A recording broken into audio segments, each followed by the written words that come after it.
Brasil, um país-continente. 47%, quase a metade de toda a América do Sul. Um gigantesco país cujos pontos extremos, norte, sul e leste, oeste, distam mais de 4.000 quilômetros nos dois sentidos. Um país difícil, que em seu imenso território poderia colocar lado a lado toda a Europa, menos a União Soviética, a América Central, o Japão, a Tailândia, Israel, e ainda sobraria espaço. Este é o Brasil cuja história começamos agora a rememorar. Foi este país gigante, este Brasil de dimensões continentais, o cenário dos fatos que vamos iniciar neste momento. E que começamos a recordar na imagem de jovens que ainda eram crianças quando tudo aconteceu, ou de crianças que nem sequer haviam nascido quando tudo se passou. Dos que não puderam viver as experiências daquela época. E assim, a eles, aos jovens, aos que não viviam ainda, dedicamos principalmente este programa. Bem como a todos aqueles que aos poucos foram esquecendo os dramáticos instantes de 11 anos atrás. Quando o Brasil era outro, era o Brasil de ontem. Uma nação no momento histórico de uma gravíssima opção. E voltemos, portanto, um pouco ao passado. Sem ódios nem rancores, apenas para comparar. Foi há muito pouco tempo.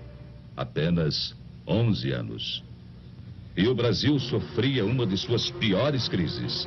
Greves sobre greves, ameaça de guerra civil, caos quase incontrolável, deterioração econômica e financeira, indisciplina invadindo os quartéis, inflação galopante, forçando para o alto, praticamente a cada semana, os preços de tudo. Foram momentos terríveis.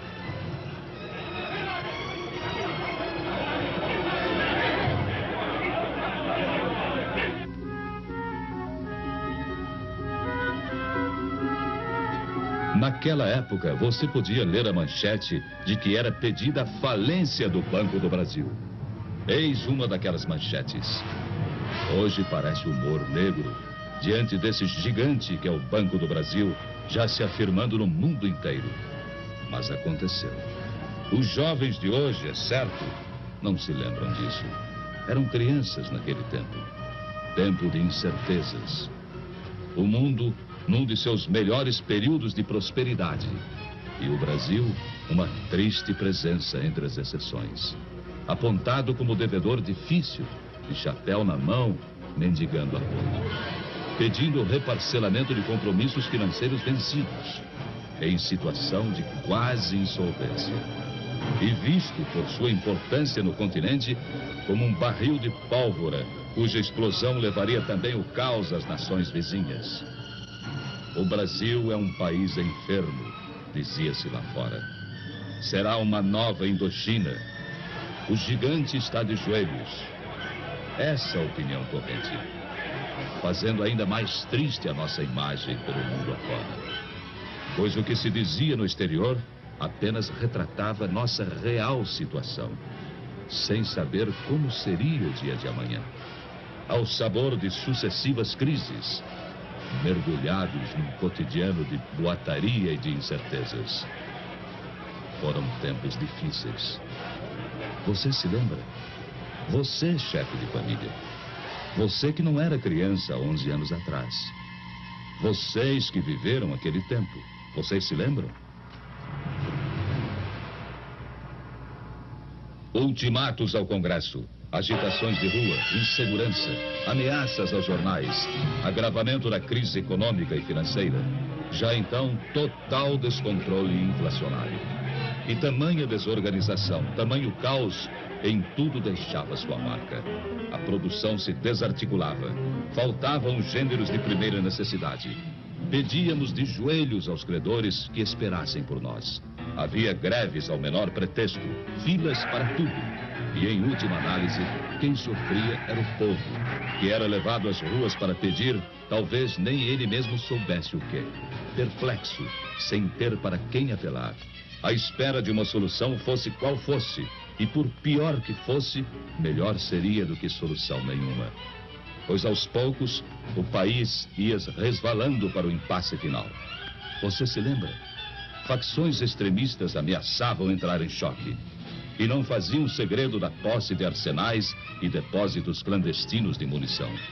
Era o caos irremediável que chegava a passos largos. E sobre o caos brotavam já o suborno e a corrupção. Estava se armando o cenário para o capítulo final do drama. Um drama de consequências imprevisíveis e que ninguém na época poderia dizer ao certo como iria terminar. Pelegos, agitadores, bajuladores e adesistas, aventureiros e por trás deles o comando vermelho dos comunistas. E até gente séria, idealista, mas iludida. Havia de tudo. Havia de tudo naquele imenso caldeirão fervente em que se transformava o Brasil. Você se lembra? Não se sabia ao certo quem estava mesmo à frente do país, quem dirigia os destinos da nação. Por isso, não podia haver comando, nem disciplina, nem ordem e nem progresso. E muitos donos se diziam os verdadeiros donos da situação. Foi há 11 anos atrás. Há apenas 11 anos. E hoje, ao documentar aquele passado ainda recente, uma pergunta chega a se impor. Como foi possível aguentar? Como o Brasil resistiu? Pense nisso. Você gostaria de voltar àqueles tempos? De experimentar as mesmas angústias? De sentir as mesmas incertezas e inseguranças? De voltar ao Brasil de ontem? De ler as mesmas manchetes e ver os mesmos espetáculos?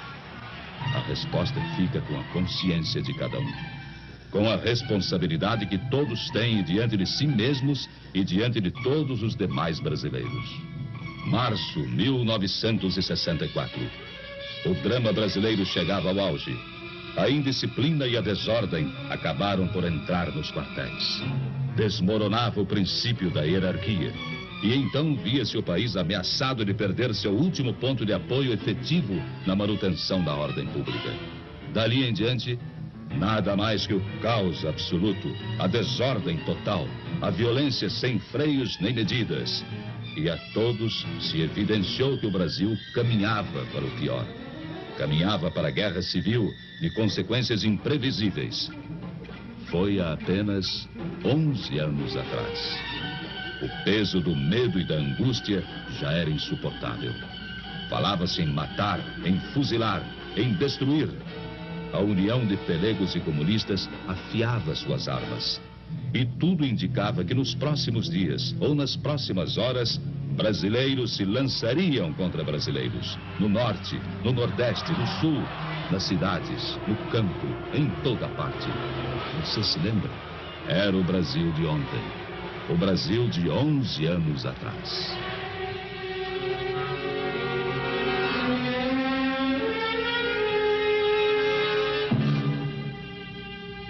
Foi no último instante, quase no momento derradeiro.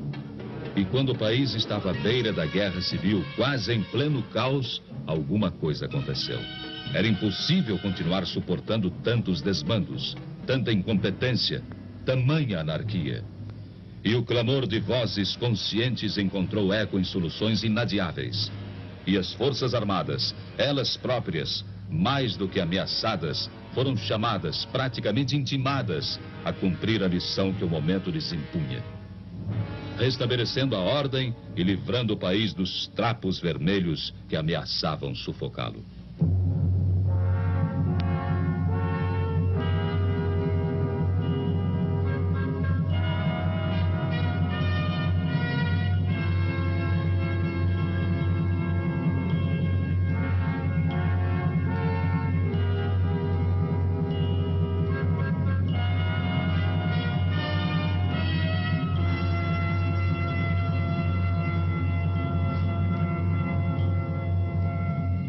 Abril de 1964.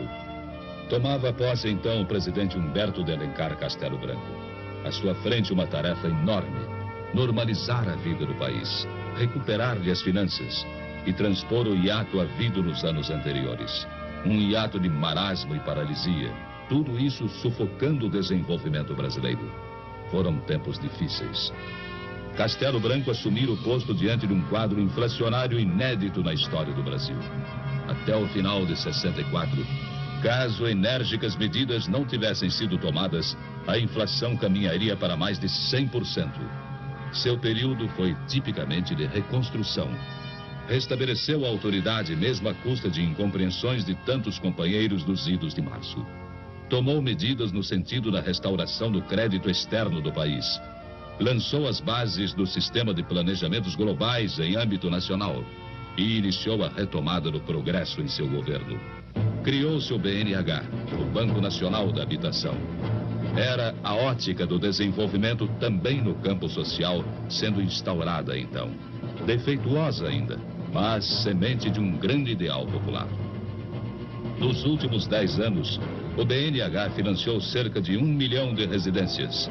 Antes de sua criação, diversos governos haviam levado quase 30 anos para financiar pouco mais de 100 mil unidades residenciais. E Castelo Branco pôde deixar o governo dizendo: entrego ao meu sucessor um país organizado e em ordem.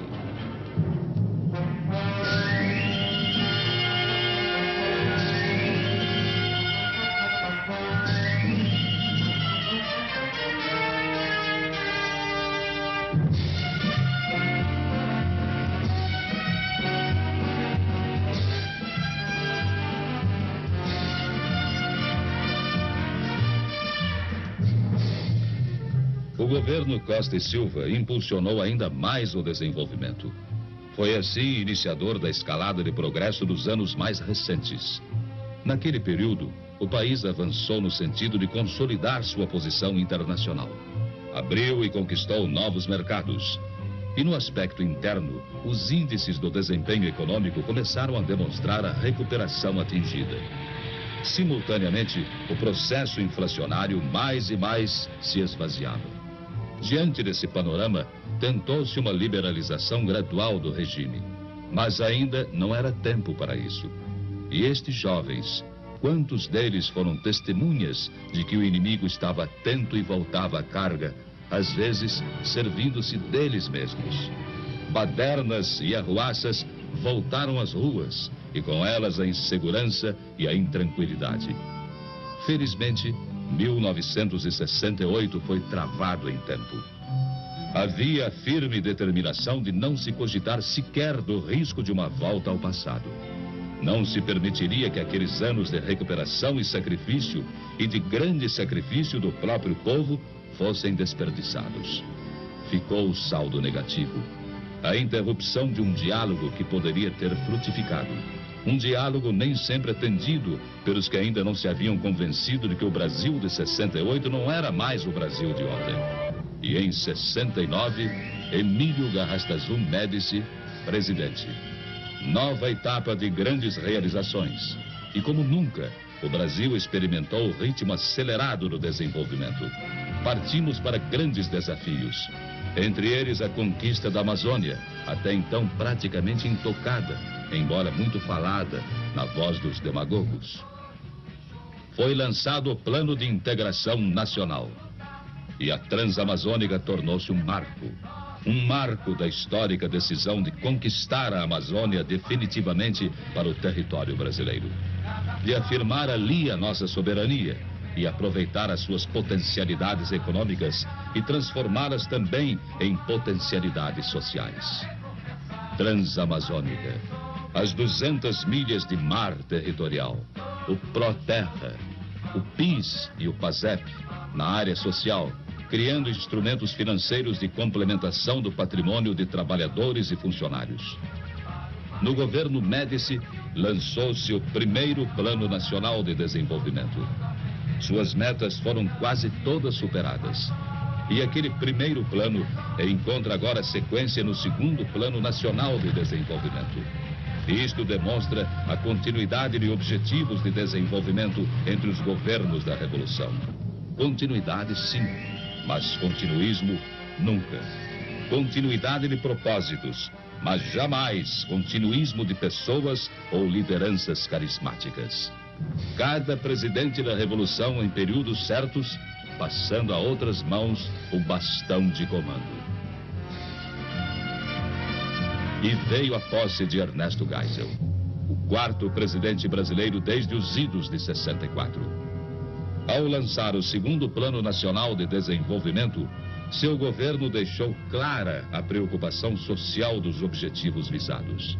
Entre eles, a mais justa redistribuição da renda entre os brasileiros, o fortalecimento da agricultura e da pecuária, bases indispensáveis à manutenção do dinamismo econômico, e na criação da tecnologia nacional, um desafio a ser vencido. E o alargamento do mercado interno se alinha entre as outras prioridades básicas. Prioridades como energia, desenvolvimento nuclear, pois falta ainda muito, mas muito mesmo a fazer no Brasil. E é preciso que o que falta seja realizado no menor prazo possível.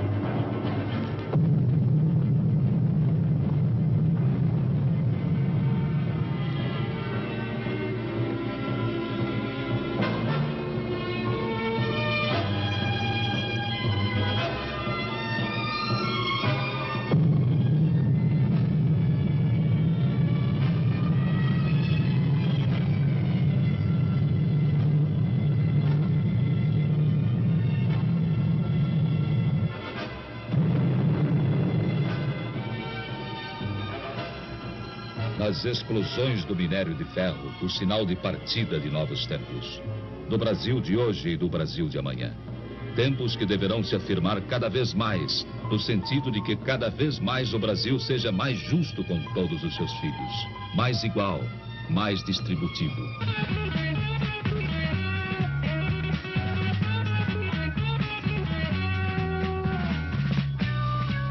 Em 64, a produção de aço era de 2.800.000 toneladas.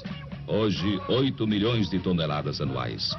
Em 79, chegaremos a 22 milhões de toneladas. São números de enorme crescimento, que comprovam o quanto o Brasil mudou. E o quanto continua mudando e crescendo. Para provar isso, não bastam palavras. É preciso comparar, exibir fatos e números. Sem comparação, nada se deduz. E eles aí estão. Nos últimos 11 anos, nossa siderurgia mais que triplicou sua capacidade. Um enorme avanço, que será outra vez quase triplicado até o final do segundo Plano Nacional de Desenvolvimento. Traçando assim o retrato de um novo Brasil de hoje e um novo Brasil para amanhã.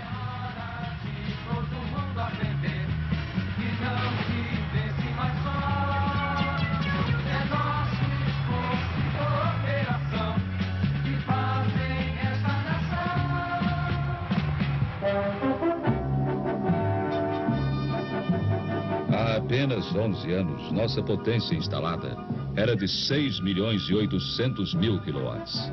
74, 17 milhões. E até 1980, no final desta década, chegaremos aos 28 milhões de quilowatts. Sem energia não há desenvolvimento. Por isso o Brasil acelera a construção de grandes centrais hidrelétricas.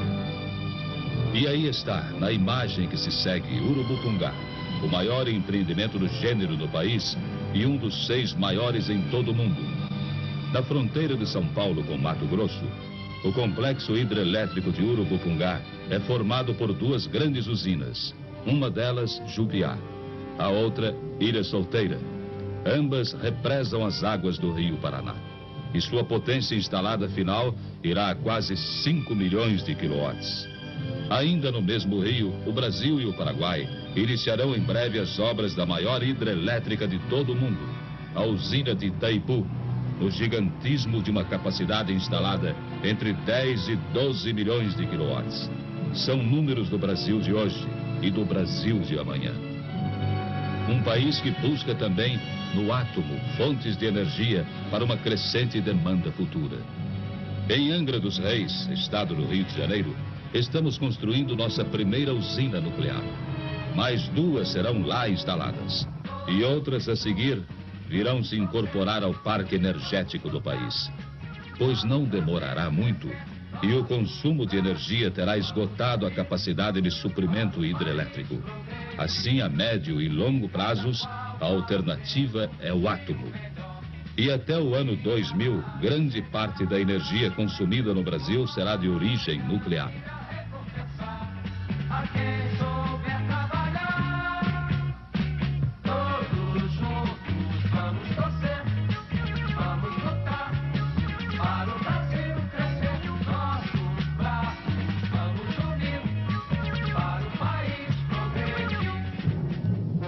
Amazônia. Ela representa 59%, ou seja, mais da metade do nosso território. Era preciso incorporá-la definitivamente ao Brasil. E para isso estão sendo abertos 17 mil quilômetros de estradas na região. É a malha rodoviária de integração da Amazônia. Um gigantesco e notável esforço de conquista. Dos 17 mil quilômetros, 12 mil já estão prontos. E tudo isso foi feito num prazo recorde. Feito por você brasileiro, nos últimos 5 anos. Provando assim que afinal estamos sabendo ter pressa. Pressa que é sinônimo de reconhecimento do quanto falta realizar. E do quanto o Brasil precisa ainda de trabalho, de esforço para queimar etapas na construção de seu futuro. A Transamazônica, estrada que desfechou grande esforço de conquista, tem cerca de 6 mil quilômetros. Essa distância equivale a um percurso semelhante ao que liga Lisboa a Moscou. E somente isso dá uma boa medida do seu significado. Transamazônica, Perimetral Norte, Cuiabá-Santarém, Manaus-Porto Velho, Manaus-Boa Vista. Estradas que são vanguarda de colonização e que abrem caminho à descoberta de fabulosas riquezas minerais, assim como a implantação de grandes projetos pecuários e madeireiros. É a Amazônia, por fim, se incorporando efetivamente ao Brasil. É a Amazônia do urânio, dos não ferrosos. É a Amazônia do Brasil de hoje. 1964, 183 mil veículos produzidos. Este ano, mais de 1 milhão. São números que representam 2 Brasis, o de ontem e o de hoje. Não que o de agora seja perfeito. Falta muito, mas muito mesmo, para que nos aproximemos do que o povo precisa. Mas o importante é que se trabalha para isso. Cruzar os braços ou lamentar o que falta, em nada melhora a situação. A mentalidade de outros tempos, o palavrório e a demagogia não voltarão. Não podem esconder a verdade dos fatos. E hoje, quando comparamos presente e passado e reconhecemos que não estamos nem na metade do caminho, que dizer de há 11 anos atrás?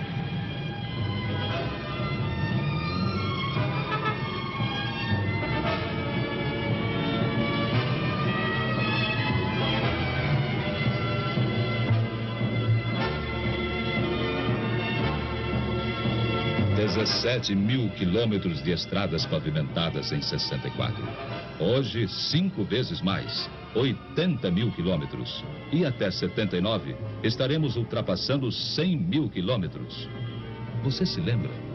Hoje, é possível percorrer quase todo o Brasil sobre asfalto. E ontem? Do extremo sul ao nordeste, do nordeste a Brasília, pelo litoral e pelo centro do país. Mais alguns meses... E a última capital brasileira, ainda não atingida, verá o antigo sonho realizado. E com a inauguração da Manaus-Porto Velho, seu isolamento terá fim. Estará chegando a Manaus a primeira estrada, uma estrada asfaltada. Uma fita negra de esperança cortando a Amazônia e ligando Manaus ao Brasil.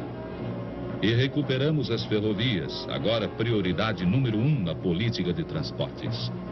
Muito breve, a nova ligação São Paulo-Belo Horizonte verá suas obras iniciadas. Surgirá assim a Ferrovia do Minério, eletrificada de ponta a ponta, colocando nosso país entre aqueles que possuem traçados ferroviários de primeira categoria.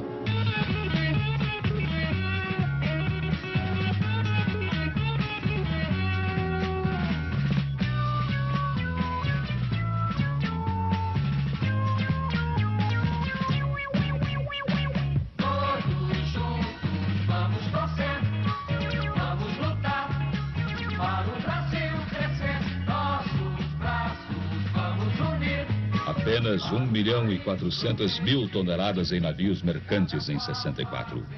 Hoje, mais de 5 milhões de toneladas. E até 1980, 10 milhões de toneladas em navios. Em 64, a maior parte da frota era formada por unidades obsoletas, compradas quase todas no exterior, na média com 20 anos de uso. Hoje, a média de idade dos navios está abaixo dos 7 anos. E na maior parte foram construídos em nossos estaleiros. Agora mesmo, acaba de ser lançado um gigantesco programa de construção naval. Compreende encomendas de mais de 750 navios e embarcações de todos os tipos, desde rebocadores a supergigantescos graneleiros, de navios de cabotagem a embarcações fluviais. O valor dos contratos de construção vai além de 20 bilhões de cruzeiros. Recursos absorvidos por nossa indústria naval, gerando milhares e milhares de novos empregos para os brasileiros. Responsável essa indústria por uma nova presença do Brasil nos mares do mundo inteiro. Presença que se efetiva no transporte de produtos nossos, rumo aos mais distantes mercados. Gerando também importante receita de fretes. Receita que antes, quando falavam os falsos nacionalistas, era absorvida na quase totalidade pelos armadores estrangeiros.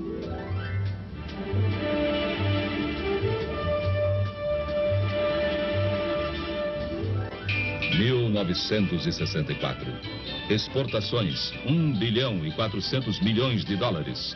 No ano passado, 7 bilhões e 500 milhões. Vamos alcançar 20 bilhões em 79. Esses números mostram quanto evoluímos no comércio exportador. É trabalho de brasileiros comprado pelo estrangeiro. E se compararmos hoje nossas exportações de manufaturados com as exportações totais de 64, teremos uma surpresa. O ano passado, a receita em dólares de nossas vendas de produtos industrializados superou 2 bilhões e 300 milhões de dólares. Só em manufaturados, quase o dobro de tudo que conseguimos exportar em 64. Um reflexo da nossa expansão industrial. Pois note-se que em 50 exportava-se mais que em 64. Ao invés de evoluir, portanto, antigamente estávamos andando para trás. Hoje, competimos em preço e qualidade. Por isso mesmo, temos sido alvo de medidas discriminatórias contra o ingresso de nossos manufaturados em outros países. Menos na Europa, muito mais nos Estados Unidos. Mas hoje temos altivez, dignidade, brasilidade, coragem e competência para enfrentar os que pretendem intimidar o nosso desenvolvimento. Temos agilidade para isso. Abrindo o leque dos clientes, não importando a ideologia dos compradores. Usando o poder de barganha que o próprio mercado brasileiro, tão cobiçado lá fora, agora nos oferece. É o Brasil, um novo Brasil, o Brasil de hoje. Um Brasil que você só pode ter ideia do que ele representa, embora tanto falte fazer, se você se recordar do passado que ficou lá atrás. Há 11 anos atrás, o nosso produto interno bruto era quase ridículo, 20 bilhões de dólares. Saltamos para 80 bilhões em 75. Chegaremos aos 125 bilhões em 79, quando estiver cumprida a etapa do segundo Plano Nacional de Desenvolvimento. O produto interno bruto é o retrato do que se produz no país. Daí a sua importância como forma de avaliação. Avaliação que corresponde a um diagnóstico nem sempre agradável. Mas daqui por diante, nas duas últimas partes deste documento, preparem-se para ver e ouvir também coisas não muito agradáveis. Infelizmente, verdadeiras ainda. Pois este documento sincero, honesto, produto de pesquisa, é o documento de um país que se renova e que por isso não teme a verdade. Em 64, crescíamos apenas no produto interno bruto em 2,9%. Em 74, 10% de expansão no produto interno bruto. É qualquer coisa de espetacular. quando o Japão, no ano passado, chegou a um crescimento zero. Quando os níveis de desemprego nos Estados Unidos vão a 8 milhões de pessoas. E quando o mundo, premido pela crise do petróleo, se debate em profunda convulsão econômica. Você imaginou o que nos teria acontecido se essa crise fosse há 11 anos atrás? Nem é bom pensar.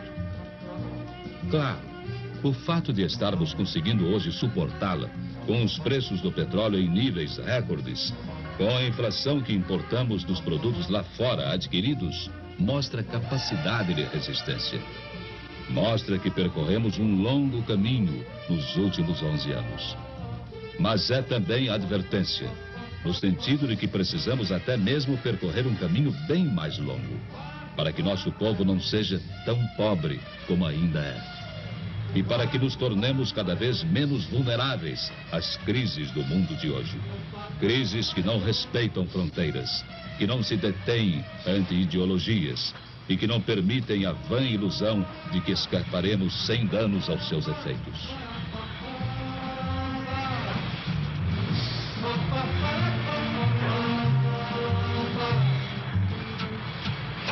Lá fora, no estrangeiro, temos sido motivo de admiração e confiança.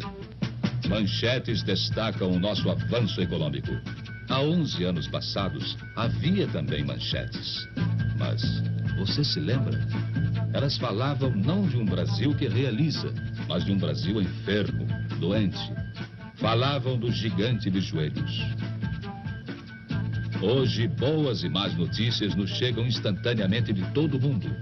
E o Brasil está internamente coberto por micro-ondas. Deixou no passado de apenas 11 anos sua condição de país ilhado em mutismo, cego, surdo, mudo, que falava, mas precariamente com o mundo, e que mal podia se comunicar dentro de seu próprio território.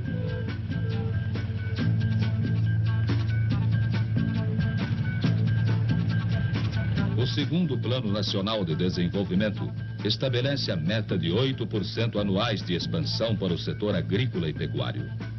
E os investimentos na atividade rural irão acima de 100 bilhões de cruzeiros. O objetivo maior é o de dar técnica ao trabalho do campo, virtualmente triplicando até 79 o uso de equipamentos, matrizes, adubos e defensivos.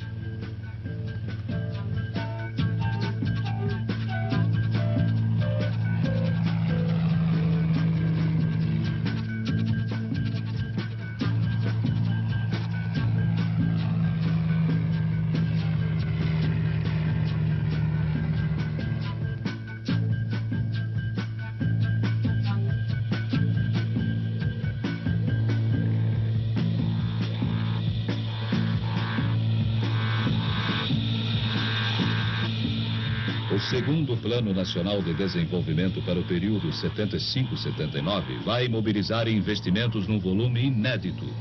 Atentem para o gigantismo destes números. 1,750 trilhões de cruzeiros. A maior parte destinada diretamente ao homem, a você, a todos nós. Em educação, saúde pública, assistência médica, saneamento, nutrição, trabalho e treinamento profissional, serão aplicados 267 bilhões de cruzeiros. Em habitação, previdência, PIS e PASEP, 384 bilhões. E no desenvolvimento social urbano, 110 bilhões. Total, quase 800 bilhões de cruzeiros, bem próximo da metade das inversões programadas pelo segundo Plano Nacional de Desenvolvimento. Agora, a maior entre todas as prioridades está na elevação do status do homem brasileiro, para que ele tenha mais saúde, bem-estar, nível de vida e possa assim melhorar, participando do enorme esforço de construção de um grande país. Se dividíssemos o bolo da renda nacional, o produto interno bruto, cada brasileiro teria em 64, teoricamente é lógico, 240 dólares. Essa divisão teórica nos daria hoje 750 dólares. E o objetivo é fazer com que vá além de 1.000 dólares em 79. Muito pouco ainda, mas alguma coisa comparando com o passado. O segundo Plano Nacional de Desenvolvimento dá especial destaque à participação do homem brasileiro na riqueza nacional. E enfatiza a necessidade de melhorar a qualquer preço a distribuição da renda. E não aceita as teses de que primeiro é preciso criar riqueza para depois distribuí-la. Ao contrário, defende a distribuição simultânea ao crescimento econômico e sem prejuízo deste.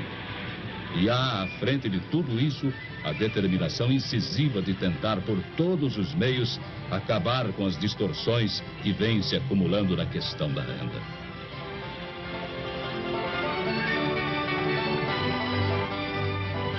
Na década de 40 a 50, a vida média do brasileiro não passava de 43 anos. De 60 a 70, a expectativa de vida saltou a 59 anos. É alguma coisa, mas não significa que estejamos sequer próximos do mínimo satisfatório. Pois se muitos melhoraram de vida, há ainda legiões de subnutridos, de portadores do mal de Chagas, da esquistossomose, do impaludismo, da tuberculose.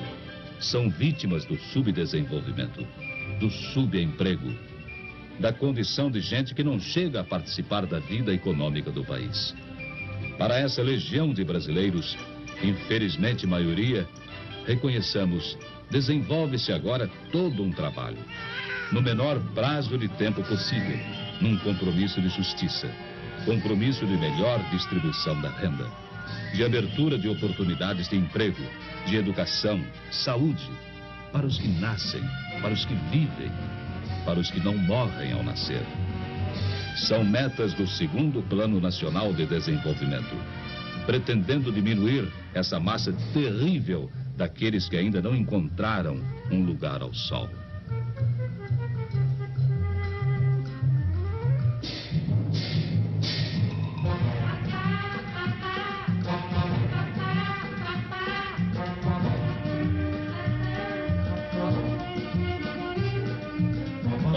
Milhões e 500 mil estudantes no primeiro e segundo graus de ensino e na universidade.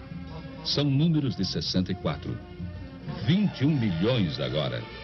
E em 79, a previsão é de 27 milhões e 500 mil. Até lá também, o Programa de Desenvolvimento Científico e Tecnológico vai receber verbas inéditas.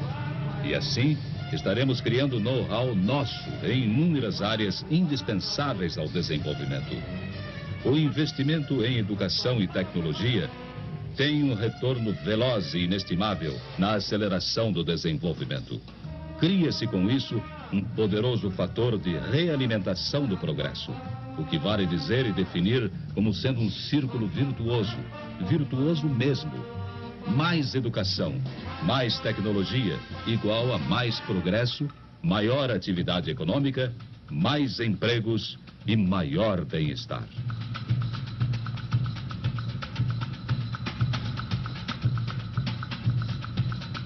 Com tudo o que mostramos a vocês até agora, não dissemos nunca que o Brasil é um paraíso. Temos muito o que corrigir e assumimos essa verdade, com a consciência de quem sabe como são graves os problemas. O que se fez nestes 11 anos responde pelo que se pode fazer daqui por diante. Por brasileiros como estes, que vivem nesse tipo de habitação que a todos nós deve envergonhar. Cujo direito a uma vida melhor preocupa de fato a todos nós, porque somos todos responsáveis. Por isso, quase metade dos investimentos do segundo Plano Nacional de Desenvolvimento visa a elevação do homem brasileiro. Há 11 anos atrás, cerca de 40% de nossa população acima dos 15 anos de idade era de analfabetos.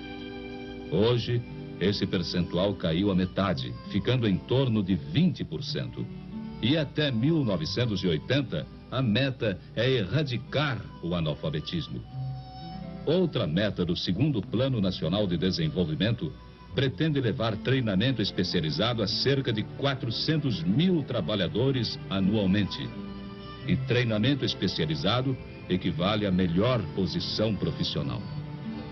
No período 75-79, o segundo PND estimou um aumento da oferta de trabalho a taxas de 3,5% ao ano.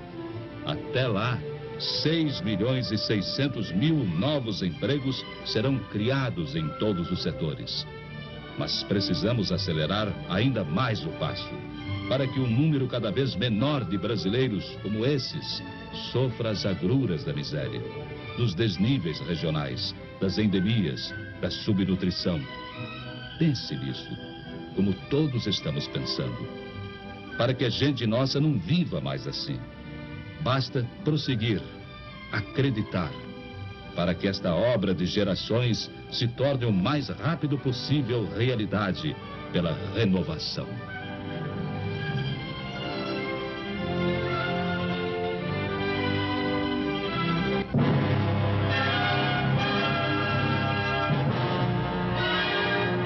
E diante de tudo isso, abra uma janela para o mundo. Debruce-se nela. Olhe lá fora, em torno de você. Porque abrindo uma janela para o mundo, é que você pode, pela comparação, sentir que todos os dramas que vivemos, sentir que tudo aquilo contra o que protestamos, sentir que, de fato, se este país ainda tem tanto por fazer, é preciso que se faça alguma coisa para acreditar no que falta diante do que se fez. Na violência que impera lá fora, em tudo aquilo que se pratica contra a dignidade da pessoa humana, nas minorias treinadas, preparadas, determinadas a liquidar as maiorias, iludindo-as com uma falsa ideologia, acreditemos em nós um pouco e pensemos: ai de nós se essa violência aqui imperasse. Ai de nós se o ódio se transformasse de fato na motivação de vida, para não dizer de morte, dos brasileiros. E em meio a tudo o que se passa lá fora, na janela em que você deve se debruçar, pense duas vezes. Pense bem. O exemplo que nos mandam e tudo aquilo que sentimos de amargura, de terror, de pânico, de morte, de ódio, de retaliação, tudo isso não pode, não deve, não entrará no Brasil. Já é alguma coisa. Para que possamos, com a nossa ordem, com a nossa paz, com a nossa dignidade, evitar que daqui para fora alguém de lá possa olhar para nós como nós olhamos para lá. É assim, brasileiros, que neste depoimento verdade, queremos que você veja que se nosso país ainda não é o paraíso que desejávamos, Deus nos livre de vir a ser o inferno que lá de fora nos mostram em todos os setores do mundo.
Este é o Brasil de amanhã.